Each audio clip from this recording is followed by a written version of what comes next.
129. The Quest for Time Outside of God. Basic to any understanding of the social and legal revolutions of the modern world is an awareness of the importance to these upheavals of the idea of leisure. The word leisure comes from the Latin laere, to be permitted, and has a long history en route. It has a foreign sound in English and class connotations, and rightly so. The idea of leisure is deeply embedded in modern mentality, and yet it has a foreign implication, and with reason. It is radically alien and hostile to Christian faith and culture. Leisure is an anti-Sabbath faith in all its implications and meaning. Leisure presupposes a war against God. Lest this seem an overstatement, let us glance at some sociological definitions of leisure. According to Geoffroy du Mazidier, leisure is not all time which is free from work. It occupies only a part, that part which doesn't involve any legal or moral obligation. According to Marou, leisure is free activity which the individual engages in for his own purposes, whatever these may be. It is an act of autonomy, made basically by autonomous individuals free from the long arm of traditional authority. It is not to be confused with group activities resting on group relationships, but is a manifestation of autonomy. Leisure did not come in to relieve the drudgery and toil of medieval and Reformation man. Christian man did not lack rest and play. Not only did work then have its diversions, but according to Marou, in England, medieval man may have had a regular working year of 44 weeks. In addition, there were work breaks for baptisms, confirmation, marriages, funerals, pilgrimages, and so on, so that one could well arrive at an estimation of 1/3 of the year being leisure. It was, of course, not leisure in the modern sense, because it was a religious rest. Shorter found the turn to leisure in his studies of Bavaria to be marked by a new and different spirit. Dancing and sexuality, with a marked rise of premarital sex and illegitimacy, began to prevail. A proverb expressed the new hedonism and sexual revolution of Bavaria 1800 to 1850. "We'll have no masters." Lawlessness was thus basic to the rise of leisure. Autonomous man first expressed his freedom from God's law in play, in non-working activities. Work is a necessity for survival.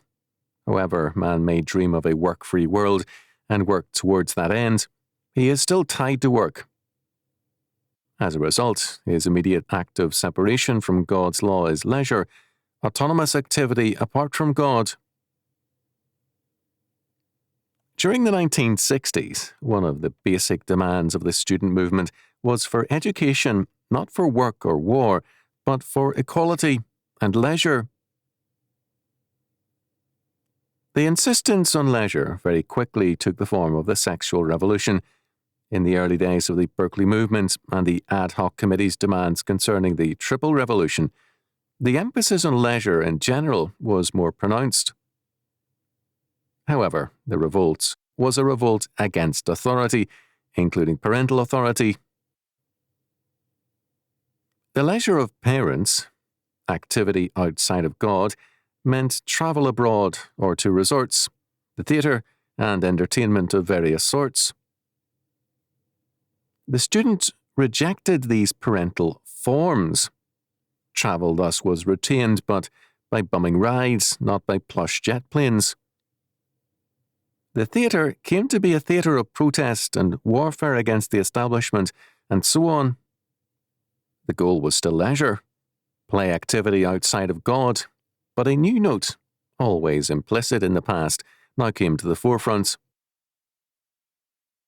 Leisure now meant lawless play with reference to the laws of God and man. The result was a sexual, political, educational, and drug, quote, revolutions, end quote. Sex meant lawless sex, defiant of God and man. Politics meant the politics of destruction, of dismantlement of all order and structure.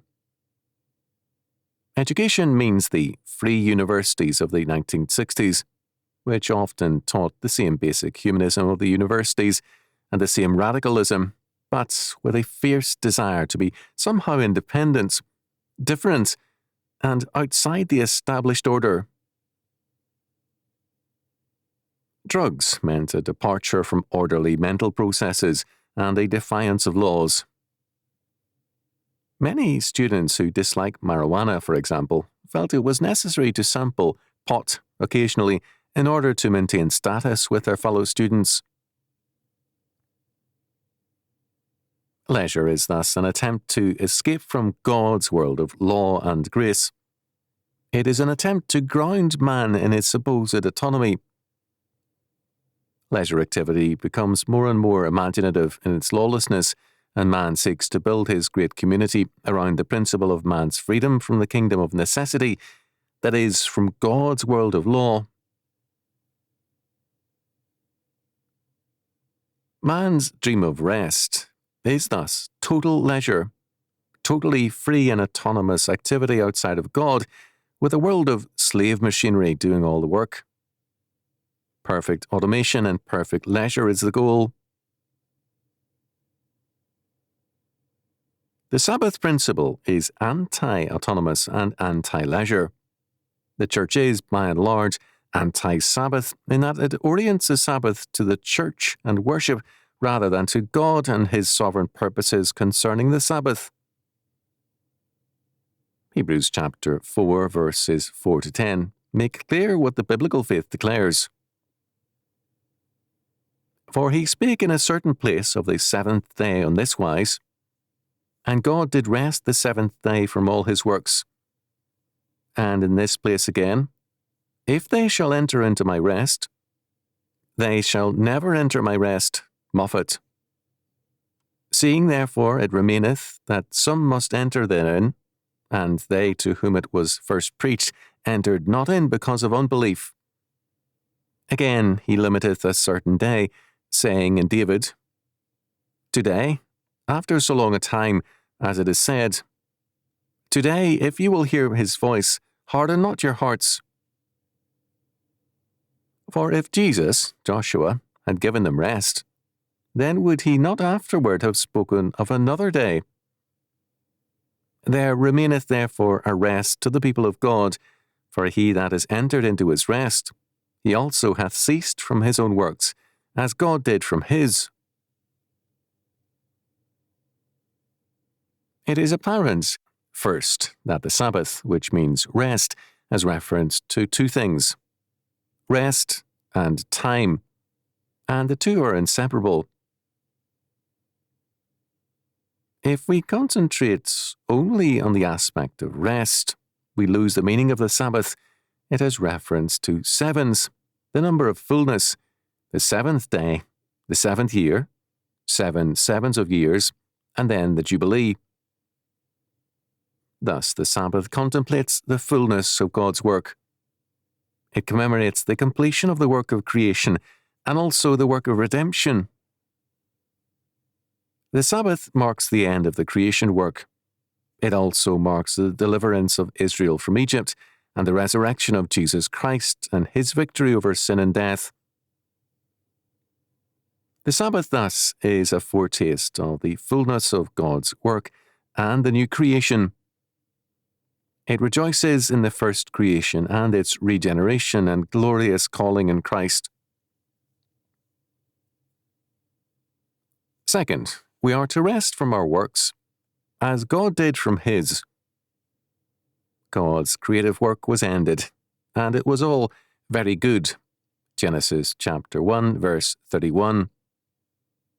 We are to rejoice at what he did in creation and in the history of redemption as it culminates in the first and the second coming. It is all a finished work in God's eternal decree, and we are to rest in it and to rejoice over it.